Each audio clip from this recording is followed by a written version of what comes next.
உங்களுடைய அட்வைஸ். என்னுடைய அம்மா சித்தி பாத்திமா அவங்க முதல்ல ராமநாதபுரம் டிஸ்ட்ரிக்ட்லேயே.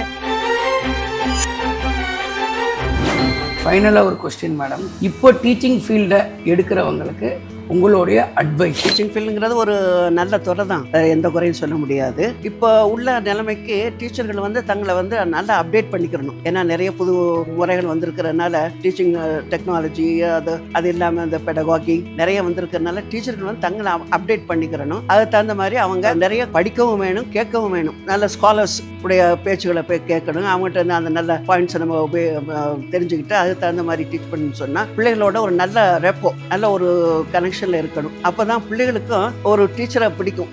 சில சமயங்களில் சில பிள்ளைகள் சொல்லுவாங்க, இல்லை என்னுடைய டீச்சர் சொல்றதுதான் சரி அப்படின்ற. ஏன்னா அது வந்து ஒரு அட்டாச்மெண்ட், பிள்ளைகளுக்கு ஒரு அட்டாச்மெண்ட் வந்துடுது.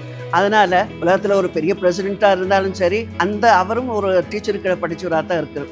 ஆகவே அப்படிப்பட்ட ஒரு நிலைமைக்கு உண்டாக்கும் போது டீச்சர்கள் தங்களை வந்து நல்ல முறையில் அதை அப்டேட் பண்ணிக்கிறது ரொம்ப முக்கியம். அது teaching is a continuous process.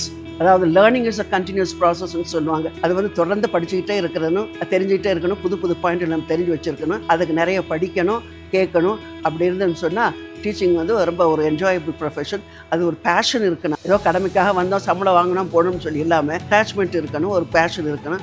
அப்போ தான் அந்த டீச்சிங் வந்து நல்ல முறையில் நம்ம பிள்ளைகளுக்கு சொல்லிக் கொடுக்க முடியும். ஒரு பாயிண்ட் இப்போ சொல்லிக்கிறேன். என்னுடைய அம்மா சித்தி பாத்திமா அவங்க முதல்ல ராமநாதபுரம் டிஸ்ட்ரிக்ட்லேயே ஹை ஸ்கூல் சென்று படித்த முதல் பெண்மணி. அது வந்து ஒரு சந்தோஷமான விஷயம். எங்கள் வாப்பாவும் அதுக்கு ரொம்ப சப்போர்ட்டிவாக இருந்தாங்க. அதாவது கல்யாணத்துக்கு அப்புறம் சொல்கிறேன், ரொம்ப சப்போர்ட்டிவாக இருந்தாங்க. கீழக்கரையில் ஒரு வகுப்புக்கு மேலே படிக்கக்கூடிய சந்தர்ப்பம் அமையலை. என்ன பொம்பளை பிள்ளைகளை ஒரு 8வது 9வது வரைக்கும் படிக்க வைப்பாங்க, அதோடு நிறுத்திடுவாங்க. அதனால எங்கள் பேரண்ட்ஸ் வந்து முடிவு பண்ணது சென்னைக்கு போய் படிக்க வைப்போம். ஏன்னா எங்கள் வாப்பாவுக்கு வந்து இங்கே பிஸ்னஸ் இருந்ததுனால சென்னைக்கு போய் படிக்க வைப்போம்னு சொல்லி எங்களை கூட்டிகிட்டு வந்து இங்கே படிக்க வச்சு நல்லா திறக்கிறதுனால நாங்கள் எல்லாருமே, நாங்கள் 6 சிஸ்டர்ஸ் தெரியும் உங்களுக்கு, நாங்கள் 6 பேருமே நல்லா படித்து அவங்க நல்ல பதவியில் இருக்கிறாங்க. எல்லாருமே இப்போ ஒரு வேலைக்காக அதை ஒரு வேலையை தேடிக்கிட்டு போகணுங்கிற அவசியம் இல்லை. வீட்டை கவனிக்கிறதுக்கும் படிப்புங்கிறது ரொம்ப முக்கியமான ஒரு விஷயம். மேடம், உங்களுக்கு ஞாபகம் இருக்கா, நீங்கள் பிரின்ஸிபலாக இருக்கும்போது நானுமே உங்கள் ஸ்கூலில் தான் படித்தேன்.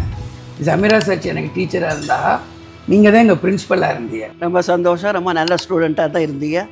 அல்லாஹ்வுத்தாலா கிருபையினால இன்னும் நல்ல முன்னேற்றத்துக்கு வர்றதுக்கு, நல்ல சக்ஸஸ்ஃபுல்லாக வர்றதுக்கு அல்லாஹ்வுத்தாலா கிருபை செய்வான். இது மாதிரி நிறையா பாய்ஸ், அதாவது நம்ம 5th வரைக்கும் பாய்ஸ் எடுத்துகிட்டு இருக்கும்போது நீங்கள் ஸ்டூடெண்ட்டாக இருந்திருக்கிறீங்க. இப்போவும் நான் எங்கே போனாலும் எத்தனையோ வருஷத்துக்கு முன்னால் படித்த மாணவர்கள் கூட ஓடி வருவாங்க, மேடம் என்ன ஞாபகம் இருக்குதா, நாங்கள் நம்ம ப்ரெசென்ட்டில் தான் படித்தேன்னு சொல்லும்போது அதெல்லாம் பார்க்கும்போது ரொம்ப சந்தோஷமாக இருக்குது. நம்ம பிள்ளைகள்லாம் படித்து நல்லா செட்டில் ஆகிறத பார்க்கும்போது நமக்கு அது ஒரு கௌரவமாகவும் இருக்குது, ஒரு பெருமையாகவும் ஒரு சந்தோஷமாகவும் இருக்குது. ஆகவே படிப்பை வந்து படிக்கிறதுக்கு ஒரு வயசு நிர்ணயிக்க முடியாது, எந்த வயசுலையும் படிக்கலாம். மற்ற செல்வங்கள்லாம் அழியக்கூடியது, ஆனால் கல்விங்கிறது ஒரு அழியாத செல்வங்கிறத தெரிஞ்சுக்கிறதுக்கு ஆசைப்படுறேன். மாஷா அல்லாஹ், தேங்க்யூ மேடம். வந்து ஒரு இன்டர்வியூ எடுத்ததுக்கு ரொம்ப சந்தோஷம். இன்ஷா அல்லாஹ் எல்லாருக்குமே சொல்லுங்கள், இந்த மாதிரி படிப்புங்கிறது முக்கியம். அது ஆண்கள் இப்போ குர்ஆன்லேயே சொல்லப்பட்டிருக்குது, பிஸ்மி ரப்பிக்கல் தஹல். இப்போ படிப்புங்கிறது இப்போ ஆண்களுக்கு மட்டும் இல்லை, பெண்களுக்கும் சேர்ந்தது தான். ஆகையால் கல்விங்கிறது ஒரு மனிதனை முன்னேற்ற வகையில் உண்டாக படிக்கிறது ரொம்ப முக்கியமாங்கிறத நம்ம மற்றவர்கள் சொல்லி காமிக்கிறது நம்மளுடைய கடமையாக இருக்குது. கண்டிப்பாக மேடம். ரொம்ப சந்தோஷம்.